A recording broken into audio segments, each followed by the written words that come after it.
Continuamos hoy, amigo oyente, nuestro viaje por la primera epístola del apóstol San Pablo a Timoteo, y estamos en el capítulo 1.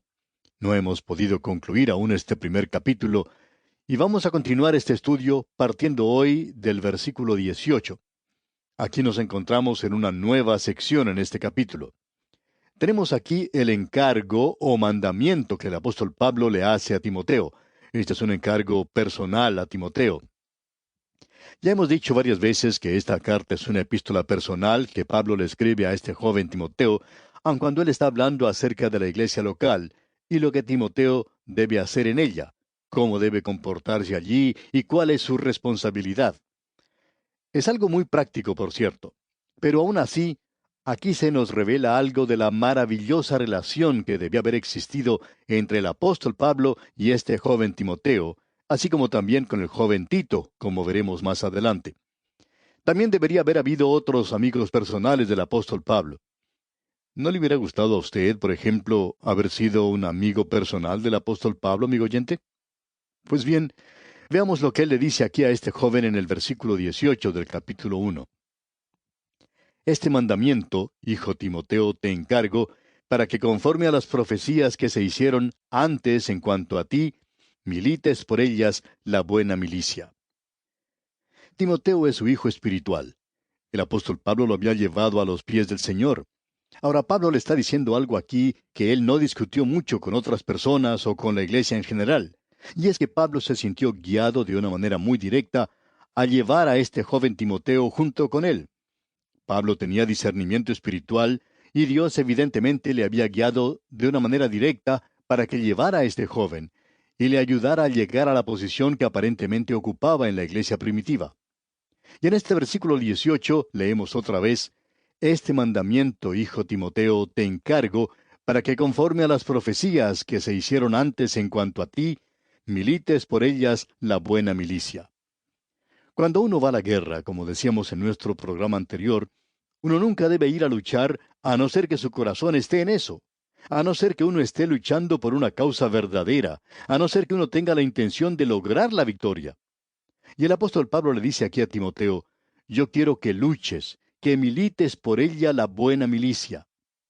Tú tienes un enemigo real y verdadero. Y Pablo ya había hablado con los creyentes de Éfeso en cuanto al enemigo, y Timoteo conocía también ese enemigo. Es una batalla espiritual.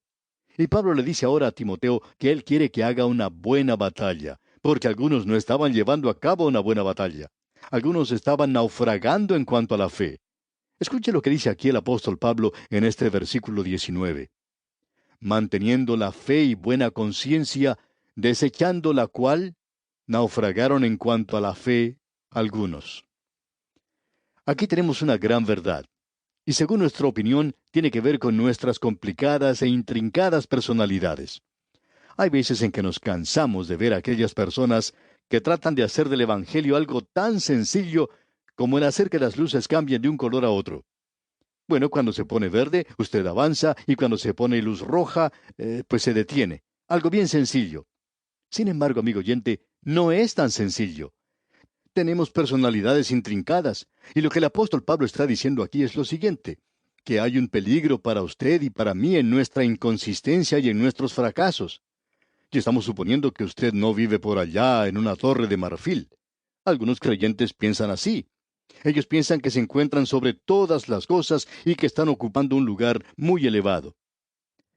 Bueno, aquellos de nosotros que estamos caminando por las calles de nuestras ciudades y codeándonos con la humanidad en las ciudades y con los problemas de este mundo, notamos que hay ciertas inconsistencias en nuestras vidas, que hay fracasos en nuestras vidas. Ahora, ¿cuál es el peligro? El peligro en un tiempo así, amigo oyente, es que usted y yo lleguemos a acomodar nuestra fe a nuestros fracasos. Y hay muchas personas que están obrando de esa manera en el presente. En cierta ocasión un hombre regresó del campo misionero y consiguió un trabajo haciendo otra cosa. Y él dijo que el Señor le había llevado a eso.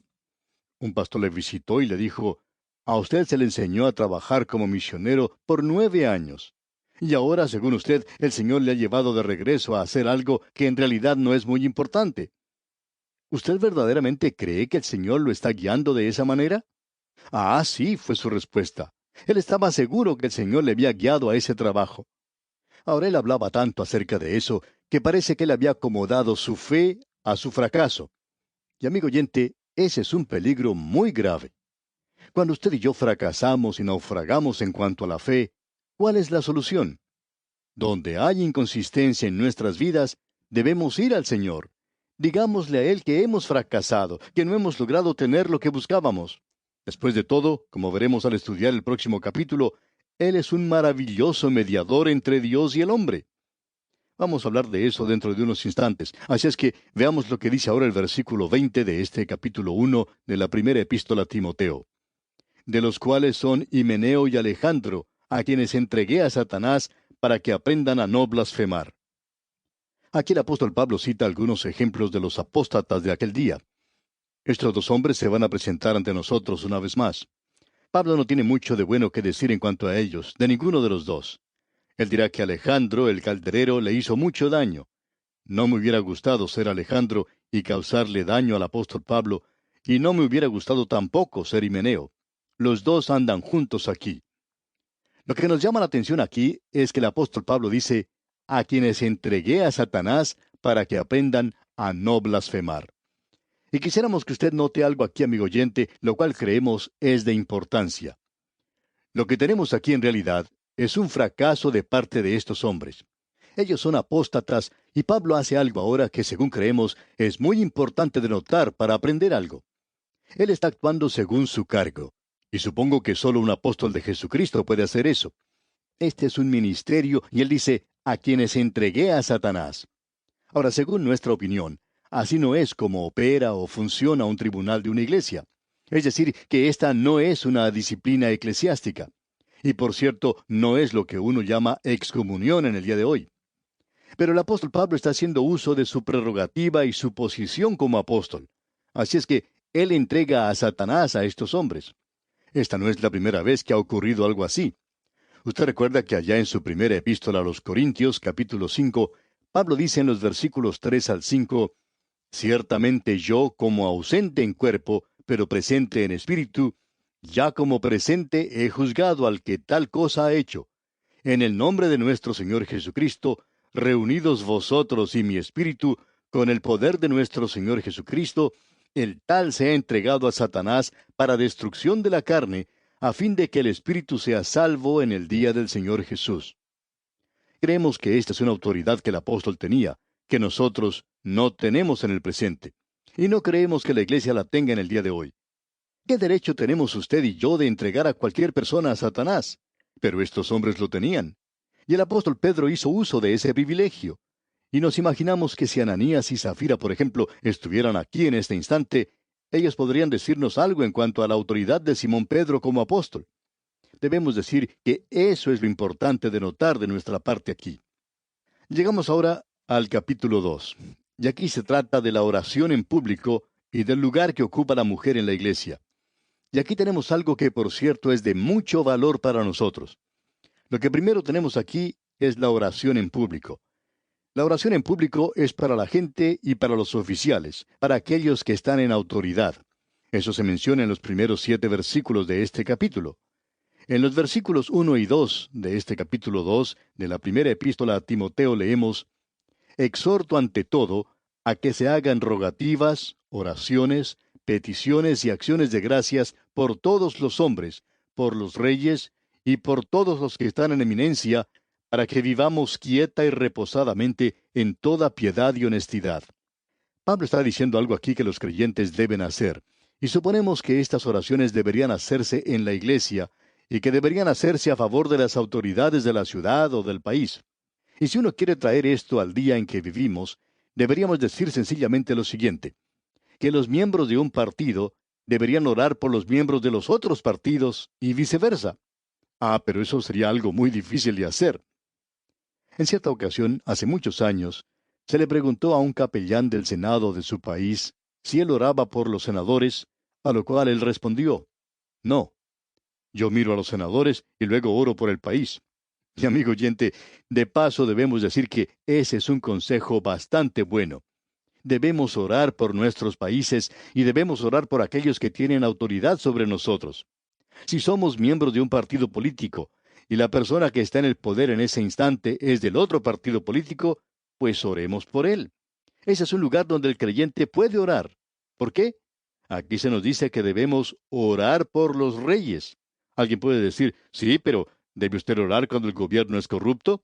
Bueno, eso es exactamente lo que el apóstol Pablo está diciendo aquí, que aun cuando ese gobierno sea corrupto, debemos orar. Debemos orar por cualquier autoridad que esté ocupando el poder. Y usted debe recordar que el que estaba ocupando el poder en Roma en aquel entonces era Nerón. Y aún así, Pablo manda a los creyentes que oren por los reyes, por aquellos que están en autoridad. ¿Y por qué? Para que vivamos quieta y reposadamente en toda piedad y honestidad. Y esto es algo muy bueno. Y el versículo 3 lo confirma, leamos. Porque esto es bueno y agradable delante de Dios nuestro Salvador. Bueno, cualquier gobierno es mejor que el no tener gobierno alguno. Quizá eso se pueda contradecir, por lo menos puede ser puesto en duda. Aún un gobierno malo, corrupto, si gobierna realmente, es mejor que una anarquía. El gobierno civil es un don o regalo de Dios, y hablando honradamente, debemos darle gracias a Dios por él y orar por él. Esto es algo, según creemos, que muchos de nosotros dejamos de hacer, el orar por nuestros gobernantes, por los que están en autoridad. Ahora, si el hombre ha corrompido ese gobierno, si lo ha usado mal, y eso por cierto ha sido hecho en muchas ocasiones, bueno, alguien dice, la política es algo torcida, y estamos de acuerdo con eso, pero por lo menos existe cierta apariencia de ley y orden. Entonces, nosotros deberíamos orar para que vivamos quieta y reposadamente en toda piedad y honestidad. ¿Y qué es lo que eso puede hacer? Bueno, la respuesta la tenemos en el versículo 3 y también en el versículo 4 de este capítulo 2. Porque esto es bueno y agradable delante de Dios nuestro Salvador, el cual quiere que todos los hombres sean salvos y vengan al conocimiento de la verdad. Allí tenemos la razón. Allí está el porqué. Debemos orar por los gobernantes para que el Evangelio pueda ser predicado. Y eso es lo importante, que el Evangelio pueda ser predicado. Estamos seguros que en muchos países en el futuro habrá la persecución de los creyentes, y no nos estamos refiriendo a los miembros de las iglesias, porque la iglesia ha llegado a hacer muchos acuerdos, va con lo que mejor le conviene. Es decir, eso es lo que hace el liberalismo. Pero aquellos que son verdaderos creyentes en Cristo hoy pueden encontrar la persecución. El apóstol Pablo estaba comenzando a encontrar eso de parte de Roma, y aún así él dice que nosotros debemos orar, que debemos orar por los que están en autoridad, y eso es bueno, es la voluntad aceptable de Dios. ¿Por qué? Porque Dios quiere que los hombres sean salvos. Lo importante para usted y para mí hoy, amigo oyente, no es el elegir a cierto hombre para que ocupe la presidencia de nuestro país. Es por eso que en nuestro trabajo o en nuestros programas nunca recomendamos a ningún candidato. En algunos lugares se acostumbra a hacerlo, pero nosotros no hacemos eso. Nosotros debemos orar por esa persona, no importa quién sea. ¿Por qué? Para que pueda ser predicado el Evangelio. Queremos que la persona que ocupa el cargo más importante en nuestros países, que haga posible que nosotros continuemos en nuestra programación radial o que se siga predicando la palabra de Dios de otras formas hoy, y esa es la manera en que debe orar todo creyente. Creemos que eso es lo que Pablo está diciendo aquí. Ahora él dice aquí en el versículo 5 de este capítulo 2, porque hay un solo Dios y un solo mediador entre Dios y los hombres, Jesucristo hombre.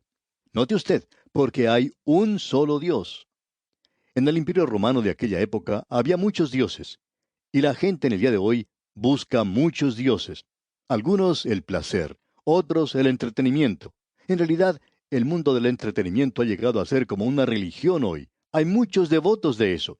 Hay muchas mujeres que están listas a sacrificar su virtud en cualquier momento, y el hombre puede sacrificar su honor para llegar a ser una estrella. Y pensamos que hay muchos que han llegado a hacer esa clase de sacrificio, y algunos ni siquiera han sido notados. Nunca llegaron a figurar en alguna parte.